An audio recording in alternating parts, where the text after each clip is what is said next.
কি হয়েছে চুলের মধ্যে? কি হয়েছে চুল এত চুল বলাইতেছ কে? বলাইতেছি পার্লারের মহিলা আমাকে 5,000 টাকা দিয়েছে, 5,000 চুল সুজা করার লাগে। চুল সুজা হয়নি, সবাই বলতেছে চুল সুজা হয়নি, এই জন্য মনটা খুব খারাপ। চুল সোজা হয়নি তো ভালো করে ভালো পার্লার দেবা না? ভালো করে আবার টাকা লাগবে না? আমি 5,000 টাকা বেড়ে দিই নাই।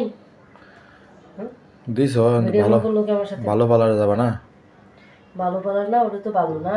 ওটা আমি তো জানি না যে প্রথম গেছি ওই জায়গায়। তো বলবা না যে আমার চুল সোজা হইলো না কি জন্যে? বেটে বলছে তুমি তেল ব্যবহার করো, ঠিক হয়ে যাবে। এই জন্য মন খারাপ? মন খারাপ করে বেটি তো 16 সমস্যার সমাধান দিয়েই দিছে। সমস্যা সময় তেল দিতেছি তো, কিচ্ছু দিতেছে না। হ্যাঁ, ভালো তেল দাও।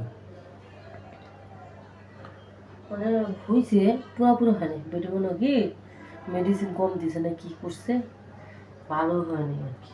হয়েছে সুন্দর হয়নি, কিছু কিছু জায়গায় হয়েছে, কিছু কিছু জায়গায়। ঘরে কি কয়েল জ্বালাইছ? কয়েল নেবে দাও। কয়লার ধোঁয়া, বিরক্ত করতেছে বলে। কয়লার ধোঁয়া ঘরের ভিতরে উঠতেছে। দাঁড়া, ইস, মাথা ব্যথা করে।